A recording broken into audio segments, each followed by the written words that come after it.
Good afternoon, everybody. I hope you are superbly on Friday, 29th of October. I sound like a news announcer here. So it seems such a while since me and my good friend and business partner, Joe, have been here to chat with you. It's 1 o'clock. It's time to hear. Now, we haven't got any music, by the way, so we're going to mime the music, or Joe's going to let her vocal cords loose. And this afternoon is as much as a catch-up. Me and Joe obviously, talk to each other regularly, catch up what's been going on for the last few months, and then let's just have share some thoughts about how we see things rolling out over the next few months or so. So, Joe, are you ready with that little drum roll? I am. I sort of can. I don't think that's very good. It's not very good TV, but it will do. Yeah, we've lost our sound effects due to tech issues, but never mind. We're here, and as Mahmood says, we've been talking, haven't we? We've caught up regularly. It's been such a busy time. So since we were last here, I've moved house, and that was quite a thing in itself. But finally in and settled in, which is wonderful. And I'm in my new office. And then Mahmood, do you want to tell her you've not been feeling great, have you? So no, it's been a combo. It's one of those things in terms of I don't know whether it's a sign of age or whatever it is, but I've got it sounds very painful, ladies and gentlemen. So cross your legs here.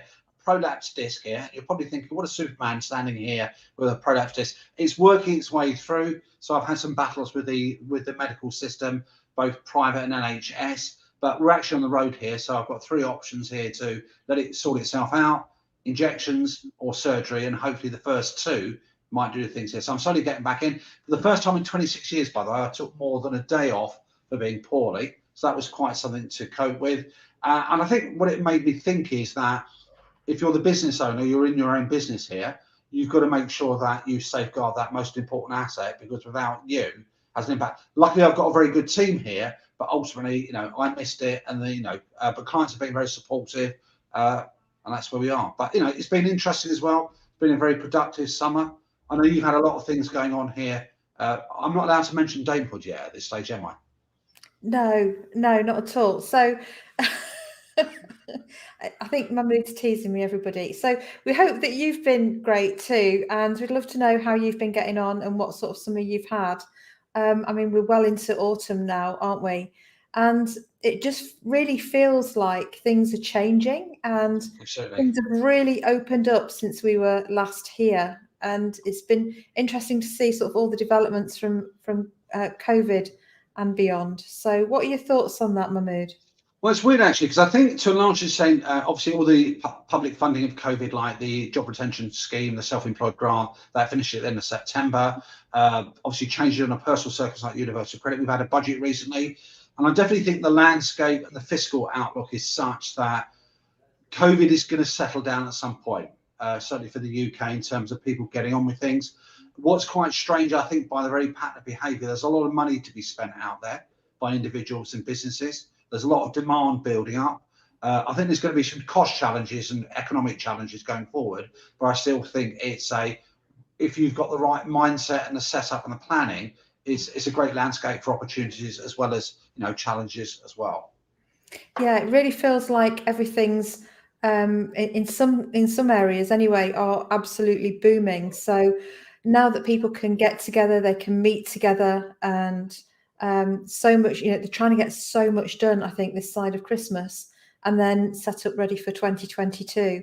So it's almost like it just feels like a bit of a renaissance of everybody coming together and being pleased to see each other. I mean, I've loved working with 3-dimensional living, breathing human bodies, in the room, and not just, I love working with people virtually, because you can connect with people all around the world and so on. There's loads of advantages. And isn't it nice to be with people face to face and in the room again as well? So I've really enjoyed that. And I think other people are enjoying that as well. And the number of people I've had conversations with about, we've actually forgotten how, what it's like to go to a meeting, to plan in the travel time, to get yourself ready, and actually to wear a proper pair of shoes instead of a pair of trainers or whatever. Yeah. Abandon the PJs, abandon the pajamas and everything else. And well, no, I've not done the PJs yet, and I didn't all the way through lockdown, but I'm sure there are those who have. And why not? Why not?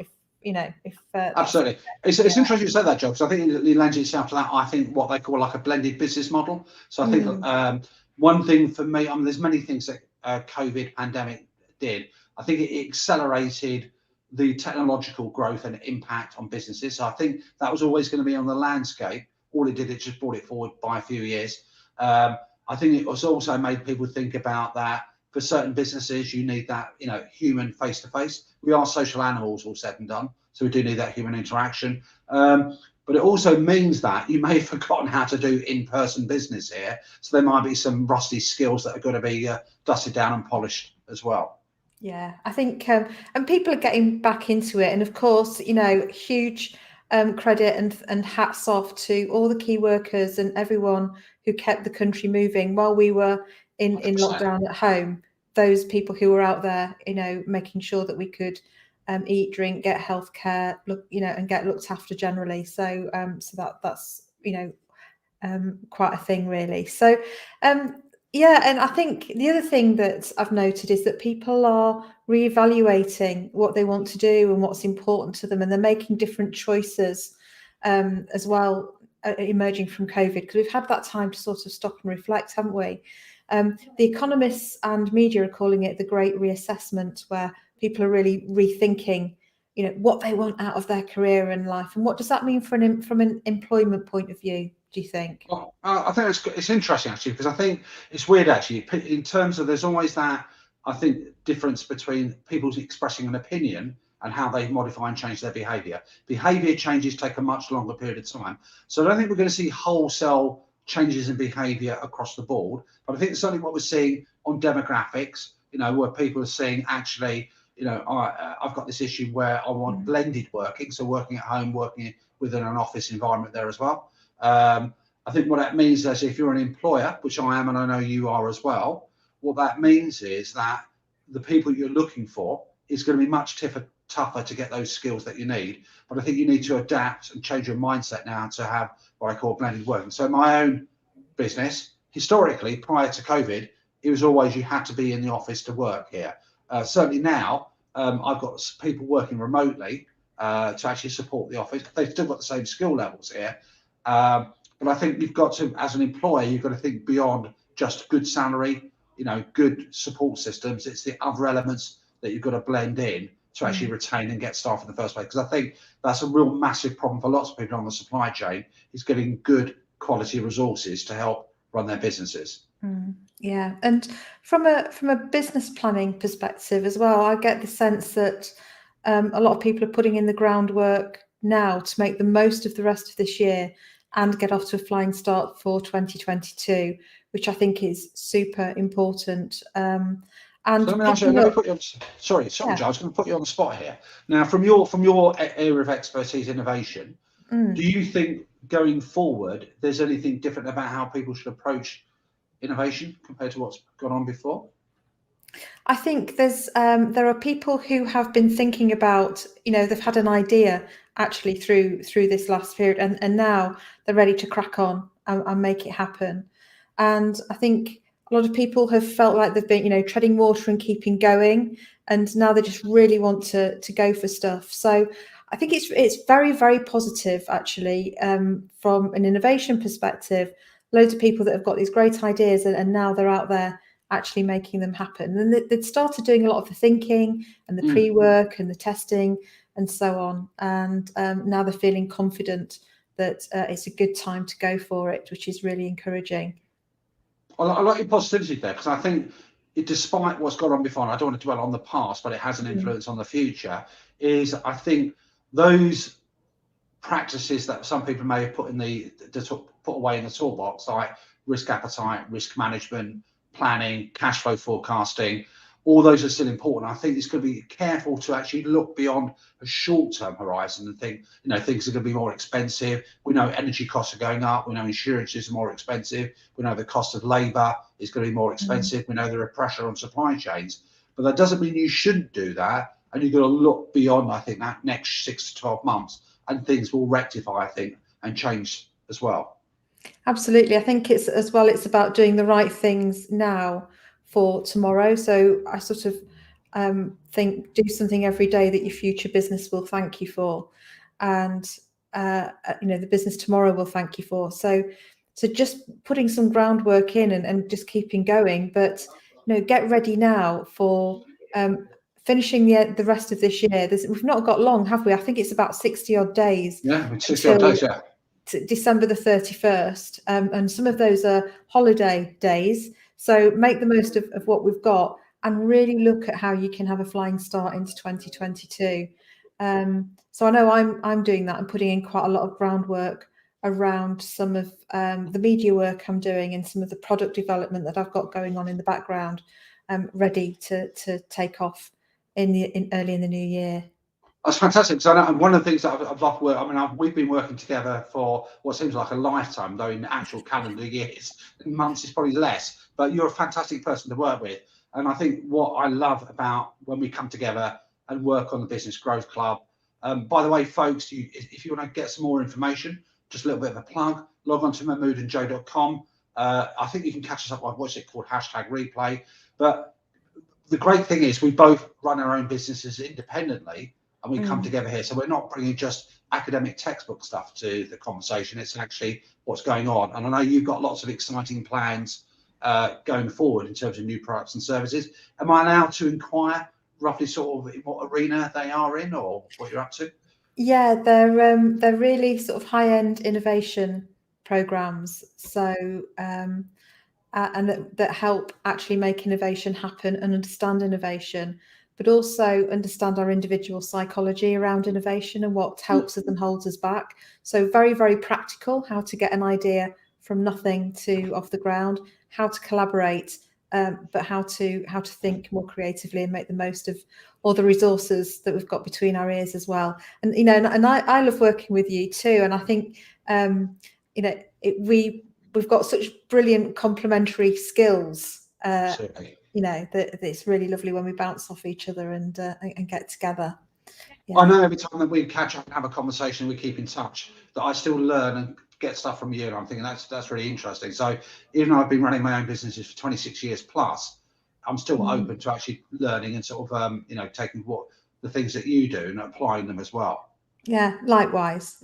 So, and I know you've helped a lot of people. And one of the key questions that I'm getting asked, and I'm helping people with it, but I'd love to hear your view, is how can you forecast, how can you plan your business case, your business plan in this world at the moment where everything's opening up, but is still uncertain going forward into next year and beyond? That's a great question. For me, fundamentally, I think if you come to anything that says the financials bit are important, but they actually are the last part of the equation, if that makes any sense. It always starts with your own personal business story that says, here I am at this point now. I've got identified where I'd like to be, I would say typically 12 months, 2 months, 2 years, 3 years from now. What's the journey plan? And based on what I understand about what's going on here, how do I get that? How do I plan that route? And once you've got your business story done, then you can factor in things like the cost of doing it, the investments you've got to make, the risk that you've got to do, and then you can just adjust that to your risk appetite. So ultimately, yes, obviously, number terms, a cash flow forecast, but it's not a question of getting a document and just populating it. You've got to get your story straight. And if you don't know how you're going to deliver, what you need, what people you need to collaborate with, and I think collaboration, basically, for me, is the only way that you can sustain and grow your business is to work with good people, be sensible, do your due diligence, but collaboration, get your story straight. And it's not just saying, I want to do X. You've got to actually go into the detail, and you've got to actually, and I think I like the bit you said about between the ears, because mindset, attitude is really critical. And some people can get in the way of themselves. So for me, get your story straight, explain in narrative terms how you're going to do that, which means that you're then going to discover what you need, who you collaborate with, the people you've got to speak to, and then you can actually get the finances structured and reflected. Yeah, and I know I think it's really, really wise words. And from a mindset perspective, you're an absolute expert in money mindset and how people think about money, whether they're frightened of actually looking at the numbers and seeing what they're showing, or or not. So from a money mindset point of view, have you noticed any changes at all in terms of how people are approaching financials generally? Yeah, I think so. I mean, it's still, it doesn't really amaze me after all this time here, but I think it's quite, I'll use the word dramatically sad. It's about amazing how many people still, who are very good at what they do, their business have been established, just disconnect from the numbers themselves. So there's still a tranche of people, too many for my liking, that actually don't even look at their bank statements, don't even actually understand what's going on. What they do, they live in the more immediacy as opposed to thinking ahead going forward here. And I think once you've got that, for me personally, the people I've worked with, it's amazing how comforting and liberating it can be to actually look beyond that horizon. So I don't think there's been I think people are more cautious. Some people are more wary. I think that risk appetite is dampening down, which I think is isn't necessary. I'm not saying be reckless here, but if you don't actually take action and invest resources and money now, you're never actually going to get it to do anything for you going forward. So I think that's what I've found, is that there hasn't been a major shift in people having a positive relationship with money. They're more cautious, understandably, because we don't know what's going on in the economy. We don't know what's going on. We've had all that comfort of support through COVID, support schemes and the rest of it. So yeah, I think there's going to be a shift, and I think you've just got to try and liberate yourself from that sort of that strangulation. And with the increases in costs that you were talking about earlier, and actually looking to, to keep costs, whether it's those costs or other costs, as low as possible, what advice do you have for businesses around efficiency and cost saving in this time that we're in right now and heading into the end of this year and beyond? Great question. I love the way that you mentioned efficiency, because I think in terms of here, because I know you're a big process person as well. Yeah. I think what's really important, and I think that's where planning really comes into it. If you've got the time, well, not if you should make the time. If you plan how you're delivering services, how you're developing things here as well. If you think about the end result before you start committing costs here, you can actually identify where you can save money by being more efficient, getting your processes done. Automation may add an answer here. So I see a lot of people who won't commit to, I don't know, maybe some software costs, technology costs, which automate some of the processes. And I'm thinking, well, if you invest X, you're going to be saving your own time. You're not going to be making mistakes. You can liberate yourself. You can create more capacity. And I just think the automation world has just exploded such. There are lots of good solutions here. Yeah. But I still find lots of people who don't want to actually spend things for free. They don't want to spend that extra money. But I think those are the businesses that are going to be handicapped. So understand your costs, connect with your numbers, and that's the best way to make efficiencies. Yeah, I mean, some apps for a few quid a month, and that's literally all some of them are absolutely game changers in terms of, what you can unlock and the time you can save, but also the results that you can get. Absolutely, yeah. I mean, even simple things like, I create PowerPoints sort of for breakfast, lunch, dinner, and tea, and things like Canva, obviously. Something like, I don't know, 11 quid a month. Yeah. But actually the quality of what I can create and the flexibility of what I can create, and I can do it there on the spot, is really cool. So there's loads of time management, productivity, online sales, apps, all sorts of things. So yeah, definitely. It's interesting you say that, Jack, because I think it's weird actually, because I think for some people, for some businesses, cost is a very black and white thing there as well. And what they're not necessarily looking at is what I call the hidden costs. So for example, your own time, if you've got something that can save half an hour of your time and you magnify that over a year, that's 26 hours of time you've got free, 26 hours or whatever your appropriate charge out rate and cost. You've got, for me, some things it's like, it justifies itself, but people don't take into account, that element when they're actually looking at spending money. And on that time theme, I'm really hoping that the lessons that we've learned and the lessons I've learned, right, for me, I'm hoping this for me as well as for others, that we saw where we were wasting time. We saw that we were probably running around the country and doing all sorts of things here, there, and everywhere, or whatever. That we've actually learned some lessons that we will continue with, that we're not just going to throw them out and go back to doing some of the things that we were before, but really thinking of time as, think of time in a way as an investment, And time is a very exhaustible resource, because once we've used it, it's gone. We're never going to get that time back. Absolutely, yeah. Yeah. Because you're a bit of a Zoom ninja, aren't you? So I know have you used Zoom more so over the last year or so than you would have done before? Absolutely. I mean, I was zooming well before lockdown. I was using it for all sorts of things, and of course now it's more acceptable, more accessible. So it's brilliant. And Microsoft Teams is another one. I know you're not a Microsoft fan particularly, and there are other tools as well. And I think, you know, they're really great. They're really they've been really effective, and we can combine those. You're talking about blended working, but then from an employee perspective, but also blended working from a business development point of view. You know, I'm doing business with companies in the United States, or you know, Republic of Ireland, or wherever.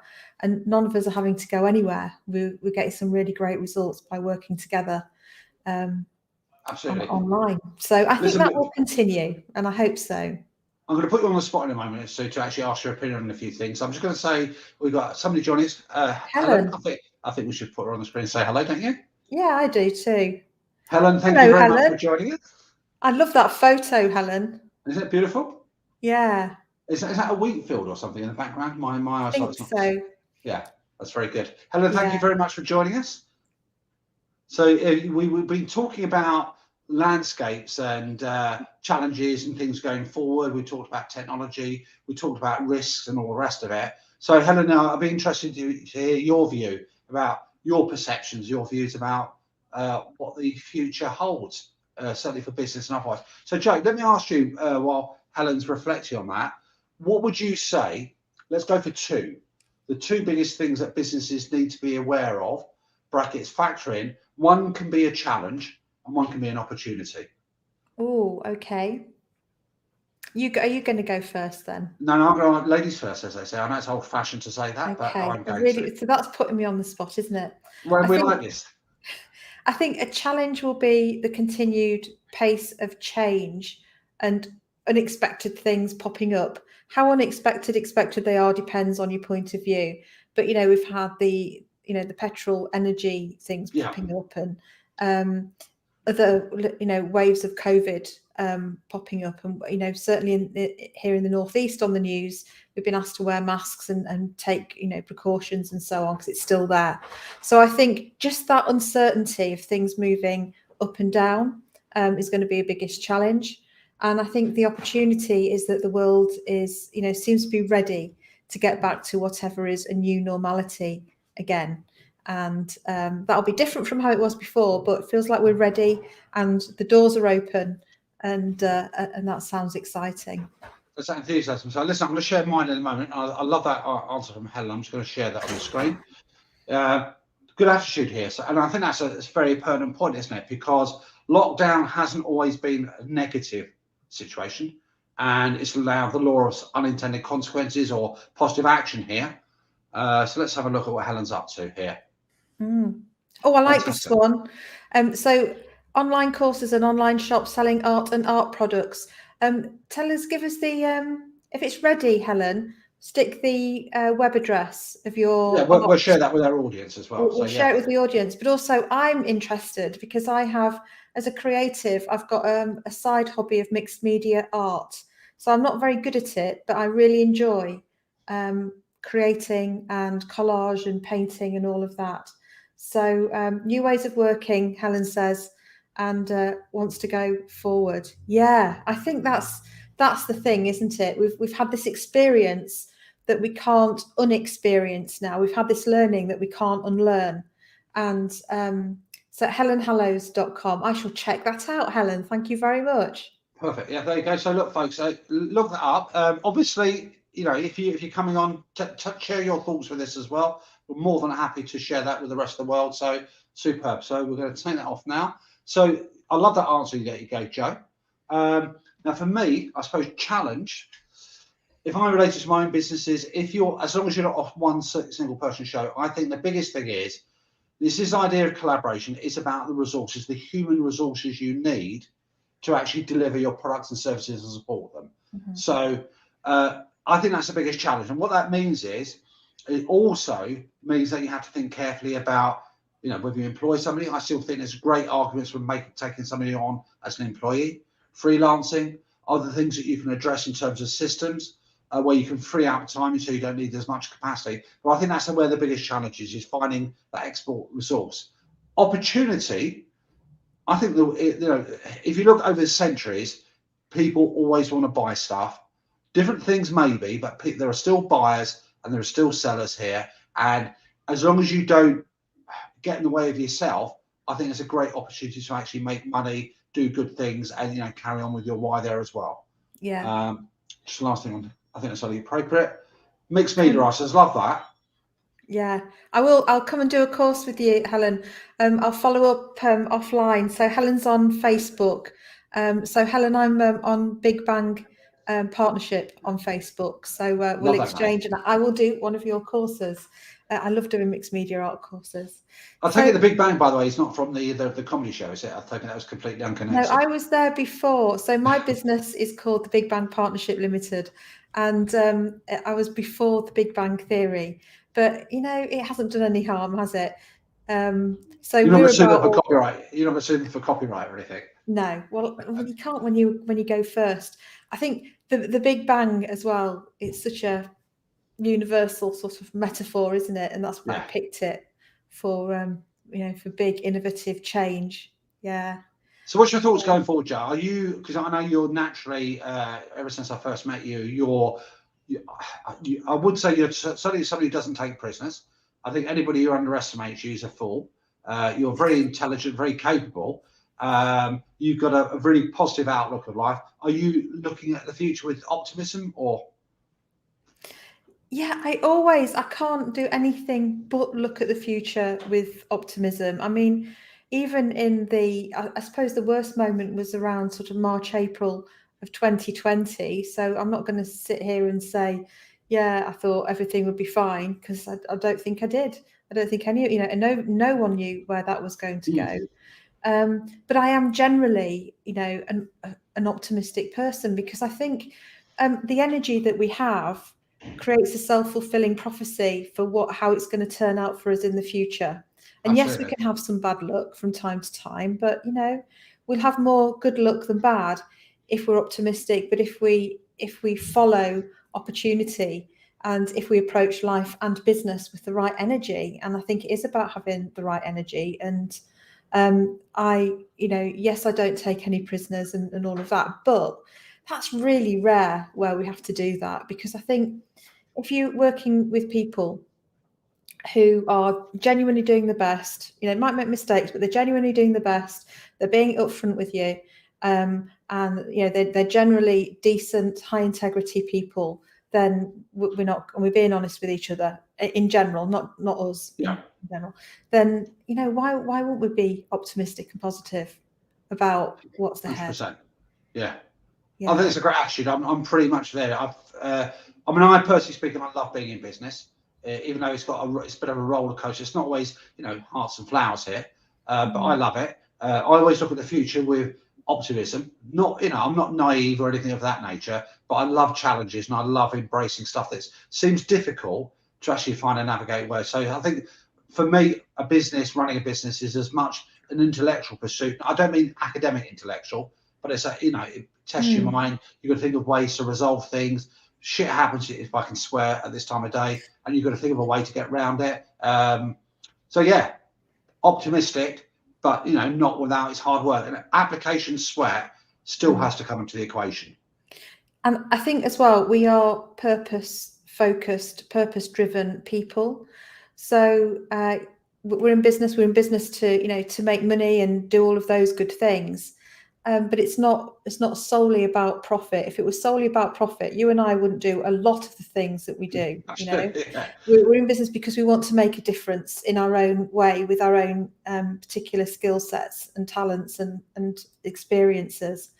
And I think wouldn't it be great if everyone came and was able to have a go at doing those innovations, making those great ideas happen, feeling really confident and excited about what they're doing and about their business, and seeing it go from strength to strength and surprising themselves about how much they can actually achieve and surpass their own perceptions of what they think their potential is all about. So that's my mission. And I know you've got, you know, a similar mission when it comes to finances and money and growth and all of that.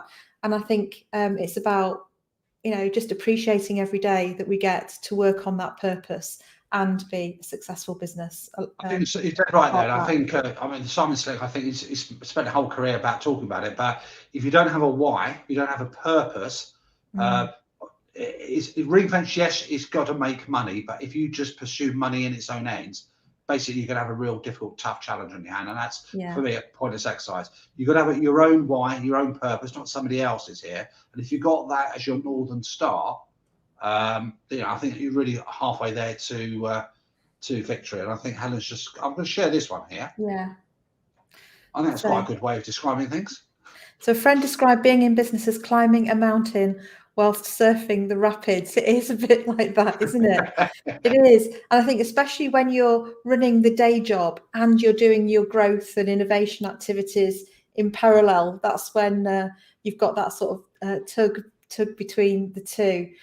But being a purpose-led business actually leads to greater success. So Deloitte published a study last year in which they found that purpose-led businesses had gained market share more quickly. They were 3 times more successful, and they had higher employee and customer satisfaction rates. So, you know, you can do really good stuff and have a really healthy, profitable business as well.